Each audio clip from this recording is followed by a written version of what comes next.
Report में जानिए tool kit का पूरा मामला। आखिर टूल किट को लेकर इतना विवाद क्यों हो रहा है? संबित पात्रा बीजेपी के पहले ऐसे राष्ट्रीय प्रवक्ता बन गए हैं जिनके ट्वीट को ट्विटर ने मैनिपुलेट मीडिया की श्रेणी में रख दिया है। मैनिपुलेटेड मीडिया मतलब ऐसी तस्वीर, वीडियो या स्क्रीनशॉट जिसके जरिए किए जा रहे दावों की प्रमाणिकता को लेकर संदेह हो और इसके मूल रूप को एडिट किया गया हो या उससे छेड़छाड़ की गई हो।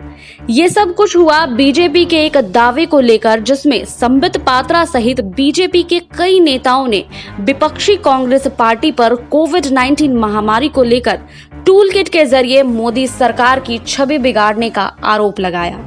इस पूरे मामले को समझने के लिए पहले जानते हैं कि 3 दिन पहले क्या कुछ हुआ था। 18 मई को बीजेपी प्रवक्ता संबित पात्रा और बीजेपी के महासचिव बीएल संतोष ने 4-4 पेज के अलग अलग 2 डॉक्यूमेंट के स्क्रीनशॉट ट्वीट किए। इसके लिए डॉक्यूमेंट कोविड-19 को लेकर था और दूसरा सेंट्रल विस्टा प्रोजेक्ट को लेकर था।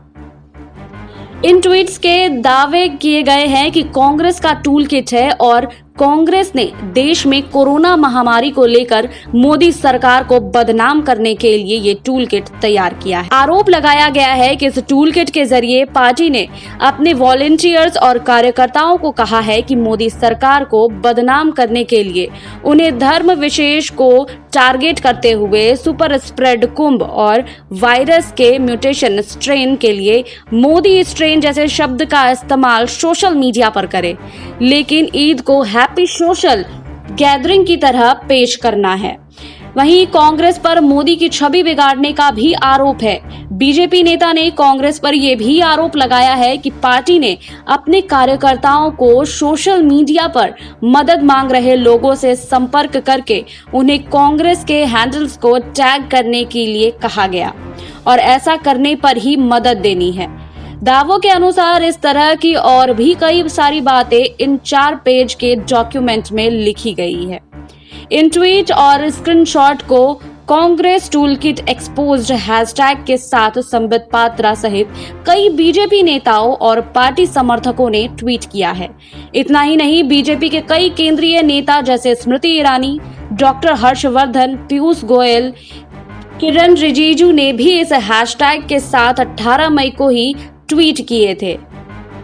वहीं बीजेपी प्रवक्ता संबित पात्रा और बीएल संतोष ने कांग्रेस का बताते हुए जो कोविड-19 मिसमैनेजमेंट टूल किट ट्वीट किया था उसे all India Congress committee research department के लेटर हेड पर तैयार किया गया था। 18 मई को कांग्रेस रिसर्च डेवलपमेंट के प्रमुख राजीव गौड़ा ने ट्वीट किया और कहा, बीजेपी कोविड-19 मिसमैनेजमेंट को लेकर fake tool kit Congress research department के नाम से फैला रही है। हम इस धोखाधड़ी पर बीजेपी अध्यक्ष जेपी नड्डा और संबित पात्रा के खिलाफ एफआईआर कर रहे हैं। वहीं कांग्रेस ने संबित पात्रा, बीएल संतोष, जेपी नड्डा, स्मृति ईरानी और अन्य बीजेपी नेताओं के खिलाफ शिकायत दर्ज कराई है। इसके एक दिन बाद यानी 19 मई को संबित पात्रा ने एक संवाददाता सम्मेलन में कहा कि इस डॉक्यूमेंट को बनाने वाली सौम्या वर्मा है। उन्होंने सवाल पूछा कि कांग्रेस बताए कि सौम्या वर्मा कौन है। ये बताने के लिए भी सौम्या वर्मा कांग्रेस के साथ काम करती है। संबित पात्रा ने सेंट्रल विस्टा वाले डॉक्यूमेंट का मोटा डेटा सोशल मीडिया पर शेयर किया, जिसमें डॉक्यूमेंट की ऑथर के नाम की जगह पर सौम्या वर्मा का नाम था। इसके बाद उन्होंने राजीव गौड़ा और राहुल गांधी के साथ ली गई सौम्या वर्मा की तस्वीर और उनकी लिंक्डइन अकाउंट साझा किया। इस अकाउंट के बायो में जानकारी दी गई थी कि सौम्या राजीव देव गौड़ा के लिए काम करती हैं। वहीं कोविड-19 टूल किट हमने बनाया ही नहीं, कांग्रेस ने ऐसा कहा है। इस मुद्दे पर कांग्रेस रिसर्च डिपार्टमेंट के प्रमुख राजीव गौड़ा ने बताया है कि उन्होंने सेंट्रल विस्टा का जिस डॉक्यूमेंट की बात हो रही है वो हमारी टीम ने नहीं बनाया है, जो लीक होकर बीजेपी तक पहुंचा है, लेकिन कोविड-19 को लेकर टूल किट बनाया गया है वो पूरी तरह फर्जी है। हमने कभी ऐसा कोई डॉक्यूमेंट बनाया ही नहीं। जब देश में इतना बड़ा संकट है और कितना कुछ करने को है तो बीजेपी वो ना करके यूथ कांग्रेस के किए गए काम को बदनाम करने में लगी हुई है और लोगों का ध्यान मूल मुद्दों से भटका रही है। उन्होंने कहा है कि सौम्या वर्मा हमारी टीम का हिस्सा है और उन्होंने सेंट्रल विस्टा का रिसर्च डॉक्यूमेंट बनाया है, जिसका जिक्र संबित पात्रा ने अपने ट्वीट में किया है। लेकिन कोविड-19 को लेकर टूल किट बनाने का जो आरोप उन्होंने लगाया है वो सरासर गलत है। ये कांग्रेस का है ही नहीं। राजीव गौड़ा ने कहा है कि सेंट्रल विस्टा पर कांग्रेस के तैयार किए गए डॉक्यूमेंट साझा किए हैं। डॉक्यूमेंट में पढ़ने पर पता चलता है कि पूरा डॉक्यूमेंट 4 नहीं बल्कि 6 पन्नों का है, लेकिन बीजेपी नेता ने इसे 4 पन्ने ही शेयर किए हैं। इसका मोटा डेटा निकालने पर हमें वही जानकारी मिली जो संबित पात्रा ने शेयर की थी। इस डॉक्यूमेंट को बनाने वाली सौम्या वर्मा है और इसे 7 मई 2021 को बनाया गया था। लेकिन गौर करने वाली बात यह है कि संबित पात्रा भी सेंट्रल विस्टा प्रोजेक्ट की जानकारी में ही सौम्या वर्मा के नाम का जिक्र किया है।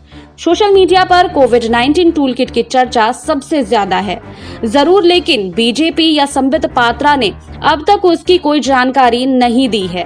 यानी सौम्या वर्मा की शख्स ने सेंट्रल विस्टा पर डॉक्यूमेंट बनाया है, लेकिन कोविड मिसमैनेजमेंट टूल किट किसने बनाया है यह अब तक नहीं पता चल पाया है। तो बीजेपी ने शेयर किया था फर्जी टूल किट। वहीं दूसरी अहम बात यह है कि सेंट्रल विस्टा पर जो डॉक्यूमेंट टूल किट बात कर शेयर किया जा रहा है वो दरअसल टूल किट नहीं बल्कि एक रिसर्च डॉक्यूमेंट है, जिसमें सेंट्रल विस्टा प्रोजेक्ट के कारण होने वाले नुकसान की बात कही गई है। जबकि टूल किट दरअसल वो डॉक्यूमेंट होता है जिसमें एक्शन पॉइंट दिए होते हैं कि वे कैसे किसी मुद्दे पर आगे बढ़ना है उनको। एक और बड़ा अंतर जो बीजेपी के शेयर किए गए कोविड-19 टूल किट को फर्जी बताता है वो ये है कि बीजेपी ने 4 स्क्रीनशॉट के साथ 2 डॉक्यूमेंट शेयर किए हैं, जिसमें एक का शीर्ष है सेंट्रल विस्टा रीडेवलपमेंट और दूसरे का शीर्षक है cornering Modi and BJP on Covid mismanagement.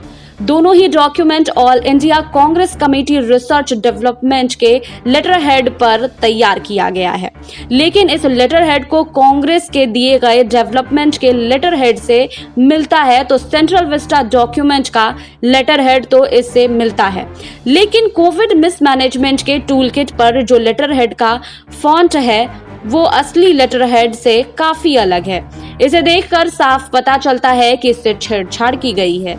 एक अहम बात यह है कि संबित पात्रा और बीजेपी नेताओं कांग्रेस की बनाई टूल किट बात कर रहे जो डॉक्यूमेंट शेयर किए हैं उसके केवल स्क्रीनशॉट शेयर किए हैं, ना कि उनके पीडीएफ या वर्ड फाइल। ऐसे में उनका मोटा डेटा निकाला नहीं जा सकता है और ऑथर का पता नहीं चल सकता है।